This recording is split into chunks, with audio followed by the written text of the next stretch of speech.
Before we begin, if you're listening to this alone at night, you're exactly where you should be.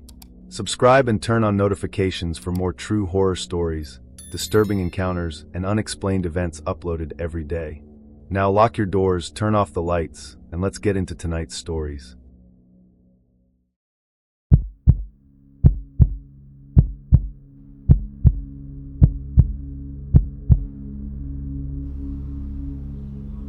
Most people think pest control is about bugs, roaches, ants, termites, maybe the occasional mouse. But every technician eventually gets a call that has nothing to do with pests. The customer hears scratching inside the walls, something moving beneath the floor, something crawling through the attic. You show up expecting to find raccoons or rats. Most of the time, that's exactly what it is. The call I'm about to tell you about started with scratching under a house. It ended with me refusing to enter another crawlspace alone. My name is Brandon. I worked for a pest control company outside Charlotte. Most of my week was spent driving from one neighborhood to another inspecting homes for termites, rodents, and moisture damage. It wasn't glamorous work. A lot of it involved squeezing beneath houses barely high enough to crawl through. Darkness didn't bother me anymore. Neither did spiders. Or snakes. After enough crawl spaces, you stop thinking about what might be down there, until one homeowner tells you something that doesn't make sense. The call came just after lunch. The note simply read, "Customer hears scratching beneath bedroom every night. Previous inspection found nothing." That wasn't unusual. Animals often moved before technicians arrived. I loaded my inspection camera, flashlight, respirator, and coveralls into the truck before heading across town. The house sat at the end of a quiet cul-de-sac. Older neighborhood. Large oak trees. Wooden fencing. Everything looked perfectly normal. The homeowner, an older man named Richard, greeted me on the porch. Before I even unloaded my equipment, he asked, "You work alone?" "Usually." He looked disappointed. "I was hoping they'd send two of you." I laughed. "It's probably just a raccoon." He didn't smile. "It isn't." Inside the house, he led me into the master bedroom. The scratching always came from the same spot beneath the floor. "Every night?" I asked. "Every night." "What time?" He looked toward the window. "Always after midnight." "You ever hear it during the day?" He slowly shook his head. "No." I checked the crawlspace entrance beside the garage. The wooden hatch opened without much effort. A cool, damp smell drifted out. Pretty typical. I switched on my headlamp and crawled inside. The space was tight. Bare dirt. Concrete block foundation. Rows of wooden support beams stretching into darkness. I moved slowly, checking for droppings, damaged insulation, and animal trails. Everything looked ordinary, until I reached the area beneath the bedroom. The dirt looked disturbed. Not by animals. By knees. Wide, smooth impressions formed a path through the soil. They didn't look fresh, but they didn't look old either. Something had been crawling there repeatedly. I followed the trail. It disappeared beneath a section of plastic vapor barrier. I lifted the edge. Nothing underneath. Just more dirt. I almost moved on when my flashlight caught something half buried in the soil. A flashlight battery. Still clean. Still shiny. Someone hadn't dropped it years ago. I put it in my pocket. As I started backing away, I heard a single scrape. Not ahead of me. Behind me. Like someone dragging a knee across dirt. I spun around. Nothing. Only my own trail leading back toward the crawlspace entrance. I finished the inspection and climbed outside. Richard waited exactly where I'd left him. "Find anything?" "No animals." He sighed. "I knew you wouldn't." I showed him the battery. "Does this belong to you?" His face immediately tightened. "No." That afternoon I filed the inspection as inconclusive. No rodent activity. No termite damage. No wildlife. Just disturbed soil. 2 days later, dispatch called again. Same address. Richard insisted the scratching had become louder. This time, he said he heard knocking beneath the bedroom floor. 3 slow knocks. Then silence. I returned just before sunset. Richard met me in the driveway. "I didn't tell dispatch everything." "What do you mean?" "I've gone under there myself." I stopped walking. "When?" 3 nights ago." "What happened?" "I heard someone breathing." I assumed fear had gotten the better of him. Dark crawlspaces can play tricks on anyone. Still, I decided to inspect the area again. This time I left small strips of fluorescent survey tape tied to the floor joists every few feet. If I somehow became disoriented, they'd guide me back. Everything looked exactly as before, until I reached the bedroom. Every strip of tape behind me was gone. I turned around. The joists were bare. I knew I'd tied them securely. There wasn't enough airflow to remove them. My breathing became noticeably faster. I checked the flashlight. Full battery. Radio. Working. Phone. No signal. Not surprising beneath the house. Then I heard it. 3 slow knocks. Directly beneath me. From the dirt. Knock. Knock. Knock. The sound wasn't inside the walls. It wasn't beneath the floor. It came from the ground itself. I knelt and pressed one gloved hand against the soil. Cold. Damp. Then, something pushed back. Just enough for me to feel pressure beneath my palm. I jerked my hand away. The dirt looked completely undisturbed. I started crawling toward the exit. Fast. The beam from my headlamp bounced wildly across the foundation walls. Halfway there, I realized something. The crawl space seemed longer. Much longer. I should have reached the entrance already. Instead, another support beam appeared.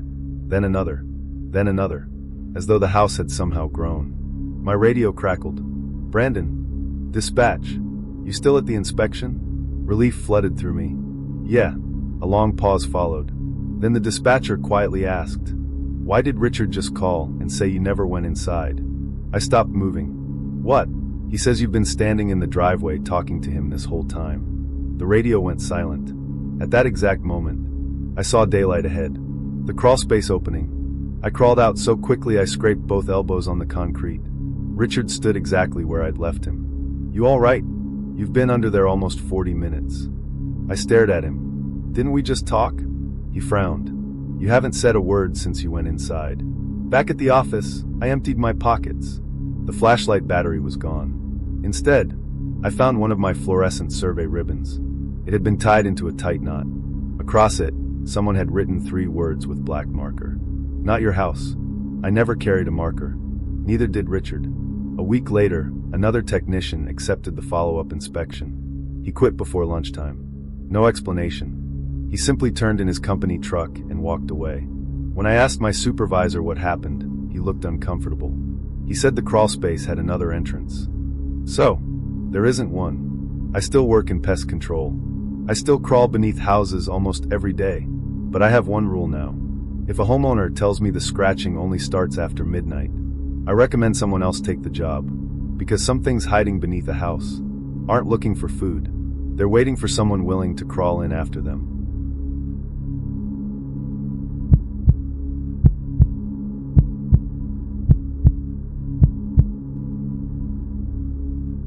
The worst pest control jobs aren't the dirty ones. They're the quiet ones. You expect to hear mice. You expect to hear insects inside the walls. Silence is what makes you nervous. Because a completely silent house usually means one of 2 things. Either nobody has lived there for a long time, or something inside has learned not to make noise until you're close. I learned that lesson during a routine apartment inspection that should have taken 20 minutes. I didn't find termites. I didn't find rodents. I found a reason every technician before me had refused to go back. My name is Jason. I worked for a pest control company that handled several large apartment complexes around Atlanta. Every month, we inspected vacant apartments before new tenants moved in. The process was always the same. Check for roaches. Inspect cabinets. Look for rodent activity. Treat the unit if necessary.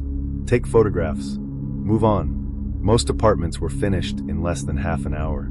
One unit. Took me almost 3 hours. The work order listed only one complaint.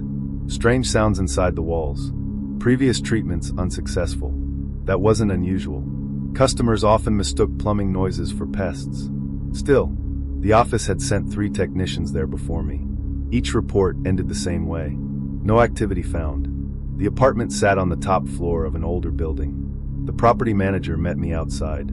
Before handing me the master key, she asked, "Do you hear things easily?" I laughed. "What do you mean?" "Little sounds. Scratching. Whispering." I smiled. I spend most of my day inside crawl spaces. Not much bothers me anymore. She didn't smile back. "Call me when you're finished." Then she walked away much faster than necessary. Apartment 407 looked spotless. Fresh paint. New carpet. Empty closets. No furniture. No food. Nothing that would attract pests. I began my inspection anyway. Kitchen first. Nothing. Bathroom. Nothing. Bedroom. Nothing. Every cabinet and baseboard looked clean. No droppings. No nests. No insect activity. It was one of the cleanest apartments I'd ever inspected. I was filling out my report when I heard it. A soft scratching sound. Inside the wall behind the refrigerator. I smiled. Finally. Probably a mouse. I unpacked my inspection camera and drilled a tiny access hole behind the appliance.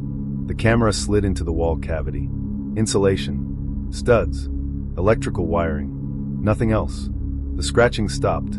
I patched the hole and continued toward the bedroom. The scratching started again. This time, inside the opposite wall. Too far away. No mouse could have moved that quickly. I drilled another inspection hole. Again. Nothing. The sound stopped the moment the camera entered the wall. As soon as I pulled it back out, the scratching returned. Only now, it came from above me. The ceiling. I climbed into the attic through the hallway access panel. The space was narrow and dusty. Wooden trusses stretched across the entire building. My flashlight revealed old insulation and ventilation ducts. No animal tracks. No droppings. No nests. Nothing. Then, I heard someone whisper, very softly, directly below me. I froze. The apartment was supposed to be empty. I crawled toward the attic opening and listened. Nothing. Only silence. I climbed back down. Every room remained exactly as I'd left it.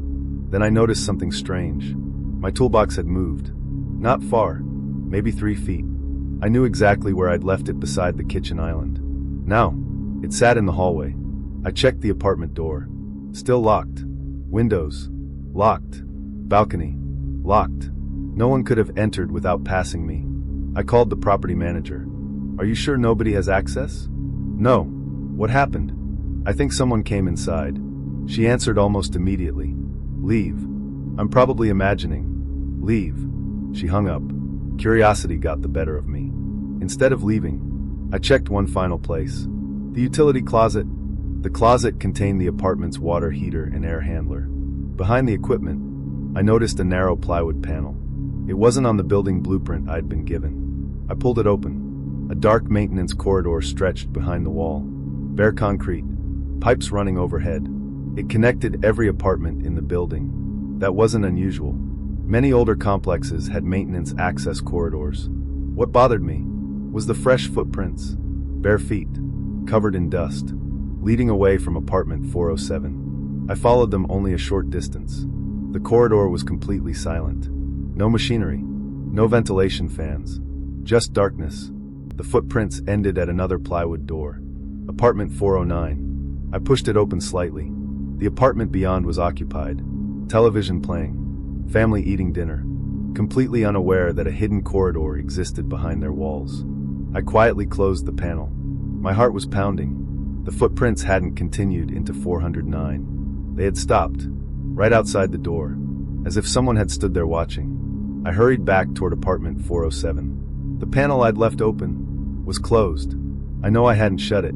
Then, 3 soft scratches came from inside the wall beside me. Not random scratching. Deliberate. 3 slow drags. Pause. 3 more. Almost like someone asking to be let out. I left the apartment without collecting my inspection camera. I didn't care.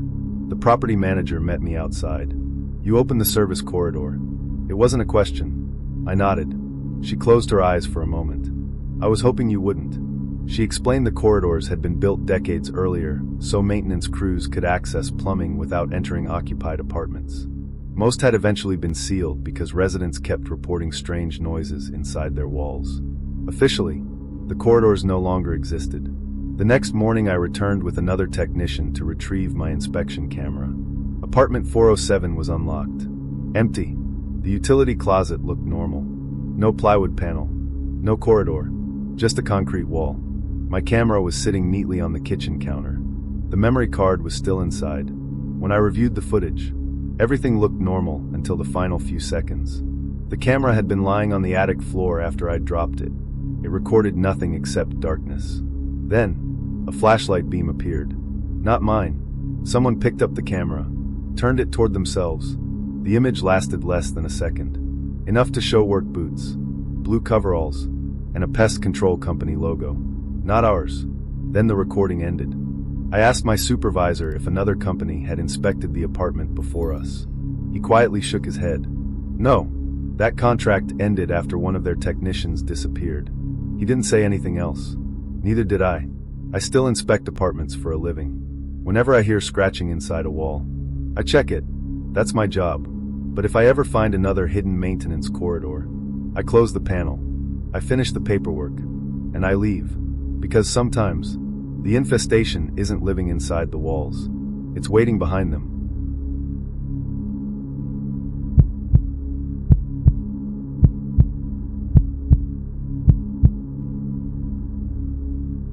Every pest control technician hears the same complaint eventually. There's something in my walls. Most of the time, they're right. It's usually mice. Sometimes squirrels. Occasionally raccoons in the attic. You inspect the house. Set traps.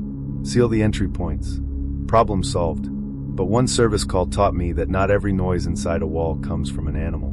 Because animals don't stop moving the instant you start listening. My name is Trevor. I spent several years working for a pest control company outside Portland. Our office handled everything from termite treatments to wildlife removal. The emergency calls usually came at night. Rodents scratching inside bedrooms. Bats flying through living rooms. Raccoons trapped in chimneys. Most of the time, the customer was frightened for no reason. The noises always had a logical explanation. That's exactly what I expected when dispatch called just before sunset. The customer reported scratching inside the bedroom wall. She said it only happened after dark. The house sat at the end of a quiet street surrounded by tall pine trees. The homeowner, Linda, met me on the porch. She looked exhausted. I haven't slept in almost a week. Because of the scratching? She nodded. It starts around midnight. Does it ever happen during the day? No. Only after the house gets quiet. Inside, she led me to the master bedroom. The wall behind the bed was an exterior wall. Perfect place for mice. I used a thermal camera. No heat signatures. Then a moisture meter. Nothing unusual. Finally, I inspected the attic. No droppings. No nests. No chewed insulation. It was unusually clean. I climbed back down. I'm not seeing any animal activity. She looked disappointed. They all say that. Who? The last two companies.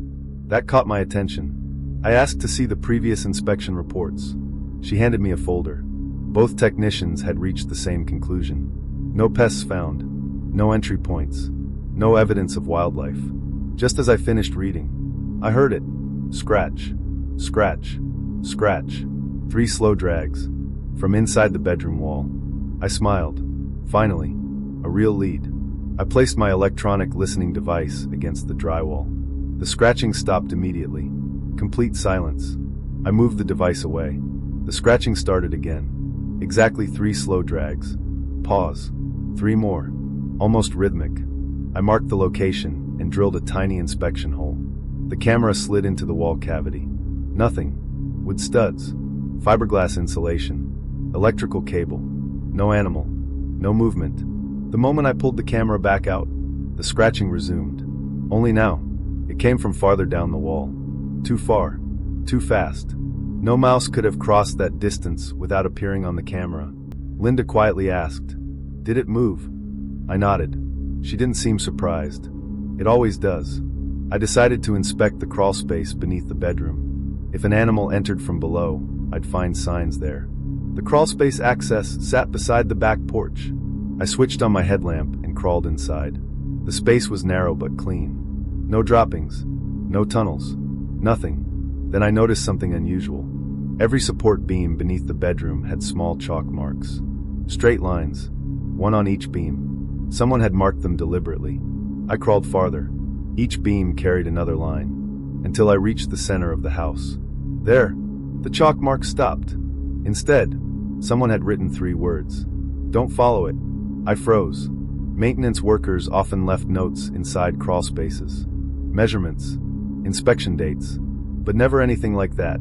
Then, 3 scratches echoed directly above me. Not inside the wall anymore. The floor. Something slowly dragged across the hardwood above my head. Toward the hallway. I hurried out of the crawl space. Linda waited exactly where I'd left her. You heard it? I nodded. It moved. So it always does. Night had fallen by then. I packed my equipment. Normally I would have left. Instead, I asked if I could stay until midnight. I wanted to hear it myself. She hesitated, then agreed. We sat quietly in the living room. No television, no music, just the ticking of the kitchen clock. At exactly midnight, the scratching started. Bedroom wall, then hallway, then kitchen. Always 3 slow drags. Always moving. Never stopping. I followed the sound. It reached the laundry room. Then, silence. I checked every wall. Nothing.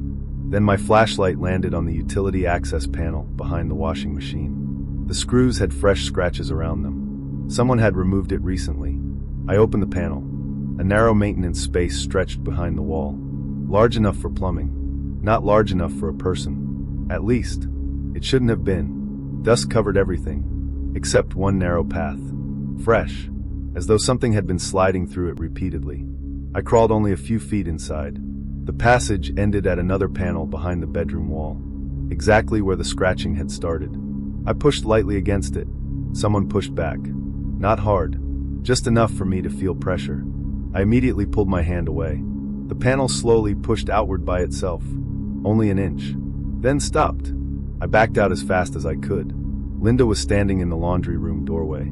She hadn't moved. What happened? I couldn't answer. The scratching started again. Only this time, inside the wall directly beside us. 3 slow drags. Pause. 3 more. Then, 3 quiet knocks. We left the house immediately. Neither of us said a word until we reached the driveway. The following morning, I returned with another technician and the homeowner. The utility panel was still there. We removed it. The maintenance space remained exactly where I'd found it. Except, the dust was completely undisturbed. No sliding marks. No footprints. No chalk. Nothing. Even the words beneath the crawl space had disappeared. Only bare concrete remained. Before closing the work order, I searched county property records. The house had undergone several renovations over the years. One note buried deep in the files caught my attention. It wasn't from an inspector. It was from a contractor. A single handwritten sentence. Wall access permanently sealed. Do not reopen. No explanation. I recommended sealing the utility space anyway. The homeowner agreed. Construction crews filled every opening with new framing and drywall. For several weeks, the house stayed quiet. Then Linda called the office one last time. Not because the scratching had returned. Because now, it was coming from the ceiling. I never accepted another service call to that address. People often ask me what the strangest pest I ever looked for was. I always tell them, I never found it. Whatever was making those noises never left enough evidence to identify. Just enough sound to make sure I knew it was still there. Some infestations leave droppings. Some leave damage. And some only leave you listening to the walls long after you've gone home.